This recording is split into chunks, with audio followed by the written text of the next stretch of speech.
Hello everyone, welcome back to my YouTube channel Science Notebook 25. Today we are going to study about outline classification of reptiles के बारे में कि reptiles का outline classification क्या होता है और रेप्टाइल्स को किन किन क्लासेस में डिवाइड किया गया है। सबसे पहले हम बताते हैं कि जो रेप्टाइल्स हैं उनको मतलब वो जो हैं सबसे ज़्यादा डोमिनेट हुए थे मीज़ोजोइक एरा के अंदर। मतलब जो रेप्टाइल्स हैं वो सबसे ज़्यादा कब इवॉल्व हुए थे, मीज़ोजोइक एरा के अंदर इवॉल्व हुए थे। जब पैलियोजोइक एरा ख़त्म हो गया था तो उस टाइम पे उसके बाद जब मीज़ोजोइक एरा स्टार्ट हुआ जो कि लगभग कितने साल पहले का था, जो कि लगभग 130 साल तक चला था मीज़ोजोइक एरा। और इतने टाइम तक क्या किया था, रेप्टाइल्स ने लैंड के ऊपर डोमिनेट किया था। ठीक है, अब हम देखते हैं कि जो रेप्टाइल्स हैं उनको 5 सब क्लासेस में डिवाइड किया गया है on the basis of morphology of skulls. किसके बेसिस पर? स्कल की मॉर्फोलॉजी के बेसिस पर रेप्टाइल्स को किस में डिवाइड किया गया है? 5 क्लासेस में डिवाइड किया गया है। जिसके अंदर फर्स्ट है एनेप्सिडा, फिर है यूरिएप्सिडा, फिर है पैरेप्सिडा, फिर है सिनेप्सिडा एंड फिफ्थ इज डाइएप्सिडा। इसके अंदर से जो 3 क्लासेस हैं कौन कौन से? यूरिएप्सिड, पैरेप्सिड एंड सिनेप्सिड। ये एक्सटेंट हो चुके रेप्टाइल्स हैं। और जो एनेप्सिड और जो डाइएप्सिड हैं ये क्या हैं? ये लिविंग रेप्टाइल्स हैं।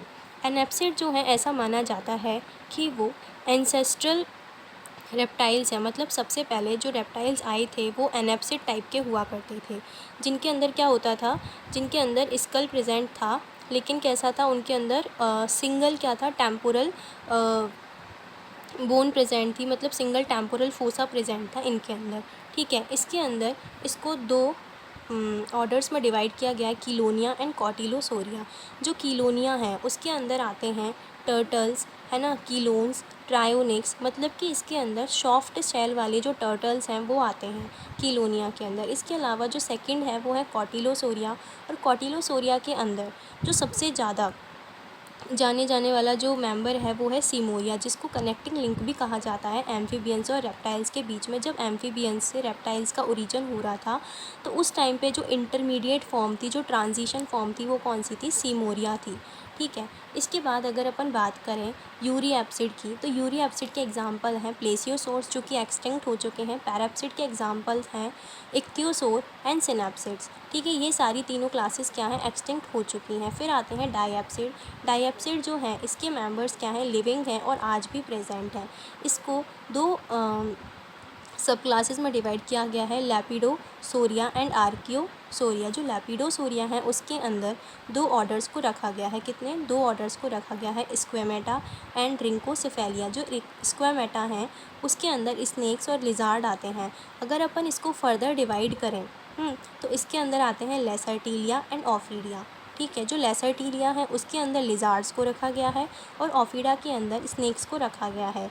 अगर लेसर्टीलिया की बात करें तो इसने लिजार्ड के अलावा इसके अंदर लिजार्ड लाइक जो रेप्टाइल्स हैं जैसे कि कैमिलियन वगैरह, ये सारे आ जाते हैं लेसर्टीलिया के अंदर। फिर ओफिडा के अंदर आते हैं स्नेक जैसे कि नाजा है, क्रेट्स हैं, ये सब किसके अंदर आते हैं? ओफिडा के अंदर आते हैं।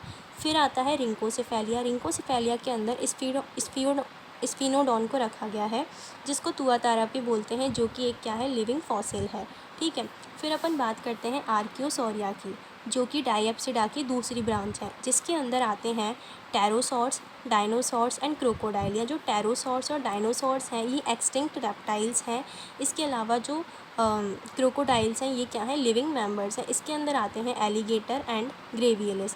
फिर अगर अपन बात करें डायनासोर के क्लासिफिकेशन की, तो जो डायनासोर हैं वो कितने साल पहले पाए जाते थे? वो पाए जाते थे 247 से 240 मिलियन ईयर्स अगो जो डायनासोर थे वो पाए जाते थे। और अगर इनके क्लासिफिकेशन को देखें तो इनको इनकी स्ट्रक्चर ऑफ हिप बोन के बेसिस पर डिवाइड किया है 2 क्लासेस में, सॉरिस्चियंस एंड ऑर्निथिस्चियंस।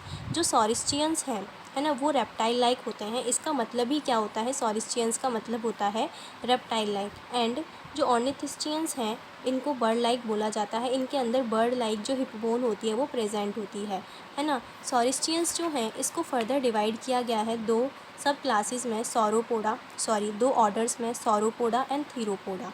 जो सॉरोपोडा है इसके अंदर बाइपीडल और इसके अंदर आते हैं क्वाड्रूपेडल मतलब जो 4 लेग्स वाले क्या हैं, हर्बीवोर्स हैं, 4 लेग्स वाले जो डायनासोर्स हैं इसके अंदर रखे गए हैं, जो कि पहले प्राइमरीली कैसे होते हैं, वो बाइपीडल होते हैं, लेकिन जब वो बड़े हो जाते हैं, है ना, जब वो लार्ज साइज़ के हो जाते हैं तो धीरे धीरे क्या होता है, वो क्वाड्रूपेड हो जाते हैं। मतलब वो क्वाड्रूपेड होते हैं लेकिन सेकेंडरली क्वाड्रूपेड होते हैं, ठीक है। इसके अंदर इसके एग्जाम्पल आते हैं जैसे कि लीफ ईटिंग डायनासोर्स, इसके एग्जाम्पल्स हैं एपेटोसॉर्स, ब्रेकियोसॉर्स, डिप्लोडोकस एंड कैमेरोसॉरस, ठीक है। फिर आती है दूसरी थेरोपोडा। थेरोपोडा के अंदर बाइपीडल डायनासोर्स आते हैं, मतलब 2 पैरों पर चलने वाले।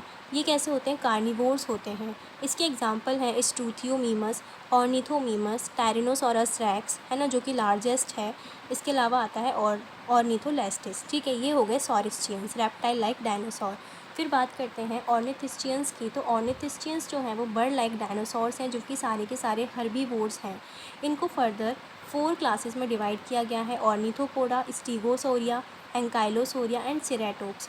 ये इनके एग्जांपल्स हैं, जैसे कि स्टीगोसोरिया के अंदर स्टीगोसॉरस आता है, जो कि स्पाइक्ड होते हैं, मतलब इनके ऊपर क्या निकले रहते हैं, स्पाइक्स निकले रहते हैं। एंकाइलोसोरस जो हैं इनके अंदर आर्मर्ड क्या पाए जाते हैं, टीथ पाए जाते हैं, है ना। सिरेटोप्स के अंदर आते हैं ट्राईसेराटोप्स, जो कि हॉर्न और फ्रिल्ड होते हैं।